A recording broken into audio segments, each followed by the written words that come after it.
Katakanlah, wahai Muhammad, ya Allah Tuhan yang empunya kuasa pemerintah, Engkau kurniakan pemerintahan kepada orang yang Engkau kehendaki.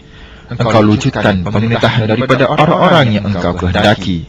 Engkau muliakan orang-orang yang Engkau kehendaki, dan Engkau kecewakan dan hinakan orang-orang yang Engkau kehendaki. Di bawah kuat Engkau maha kuasa segala kebaikan dan juga keburukan. Sesungguhnya Engkau maha kuasa atas segala sesuatu. Surah Ali Imran ayat 26.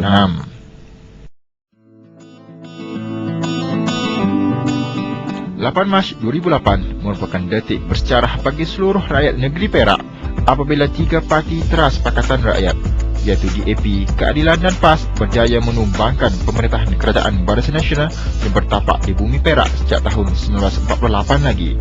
Beginilah kehidupan Datuk Seri Engineer Muhammad Nizar, seorang Menteri Besar yang mempunyai kelebihan bertutur 3 bahasa, iaitu Melayu, Cina dan India ini. Memulakan tugasnya seawal pagi dengan mengimamkan isteri dan anak-anaknya dalam solat subuh dan menghantar anaknya ke sekolah.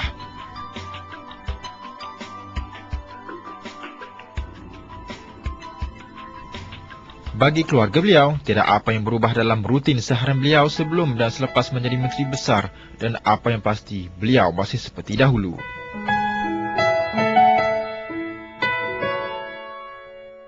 Bagi tazkirah ke sikit-sikit dengan anak-anak tu sebelum dia orang bersiap untuk sarapan pagi. Kita sebelum tu saya akan menguruskan yang kecil sekali lah. Menguruskan yang kecil dia sekolah tadika. Dekat rumah cara hidup dia biasalah. Dia dengan anak-anak dia biasa, dia memang rapat dengan anak-anak. Balik kerja tu dia peluk, dia cium dengan anak semua kan. Abah jenis dia ada banyak kerja macam mana, bila balik rumah benda tu tak menjadi satu tekanan ataupun pressure dia. Dekat rumah luar macam kata dia sibuk ceramah, macam dulu sibuk ceramah semua kata masalah ke apa semua, bila balik dia tak happy, ceria je dengan family dia, tak ada macam katakan kat luar banyak masalah, dia balik rumah dia bad mood, dia macam dia tak layan sangat yang kadang cakap acuh tak acuh tak. Dan sekarang ni pun walaupun yang banyak kes kan, yang baru ni kes tu, kes ni dia mesti sama juga. Dia tak ada macam bila masuk rumah tu have je apa habis dah. Dia tak terbawa-bawa dia macam dia boleh kontrol emosi apa semua, dia tak ada. Memang itu yang saya nampak lah, memang sama dia daripada dulu hingga sekarang. Ternyata keramahan beliau selaku pemimpin rakyat ini disenangi masyarakat pelbagai kaum di negeri Perak, dan ini tidak dapat disangkal lagi. Dah hampir 100 tahun, 100 hari pemerintahan Yang Berhormat Datuk Seri Nizar.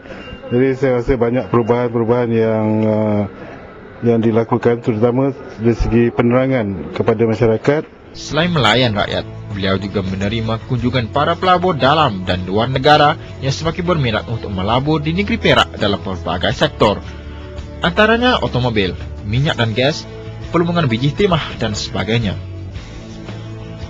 Sebagai pemimpin yang mengimbangi tuntutan duniawi dan ukhrawi, Datuk Seri Engineer Muhammad Nizar akan menghentikan pertemuan dengan sesiapa pun apabila masuknya waktu zuhur.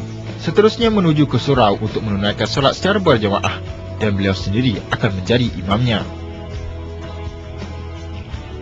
Selesai menunaikan kewajiban itu, beliau bersama pembantunya akan ke kafeteria di bangunan yang sama untuk menikmati juara tengah hari sebelum menyambut tugasnya sebagai Menteri Besar.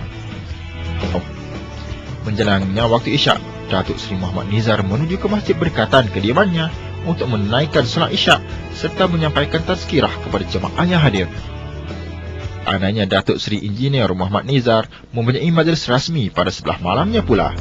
Beliau akan bertolak awal ke tempat majlis, dan kebanyakan pengendali majlis tidak akan menyedari ketibaan beliau memandangkan tiada pasukan pengendali polis mengiringnya, dan ini menjadikan beliau berbeza berbanding pemimpin kenamaan yang lain. Yang pertamanya yang masyarakat nampak hari ini, keyakinan itu membina apabila mereka dapat kesankan bahawa unsur-unsur rasuah tidak ada dalam kerajaan yang ada. Maknanya masalah unsur-unsur kroni pun tidak ada, dan kita bersifat telus, transparan. Dalam konteks itu, perkara yang mereka nampak hari ini di samping yang saya sebutkan tadi itu adalah unsur-unsur keadilan.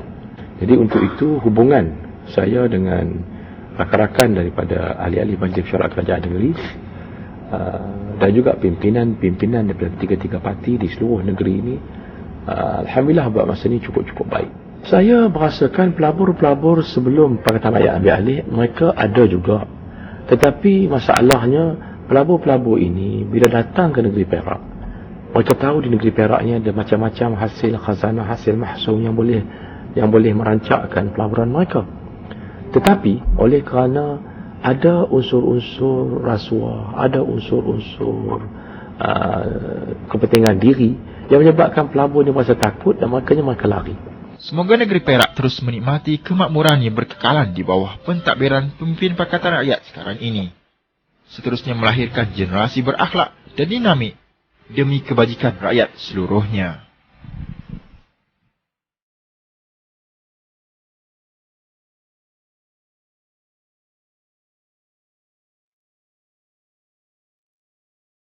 Dalam kerajaan yang ada. Maknanya masalah unsur-unsur kroni pun tidak ada. Dan kita bersifat telus, transparan. Dalam konteks itu, perkara yang mereka nampak hari ini di samping yang saya sebutkan tadi itu adalah unsur-unsur keadilan. Jadi untuk itu hubungan saya dengan rakan-rakan daripada ahli-ahli Majlis Mesyuarat Kerajaan Negeri dan juga pimpinan daripada tiga-tiga parti di seluruh negeri ini, alhamdulillah buat masa ini cukup baik. Saya merasakan pelabur-pelabur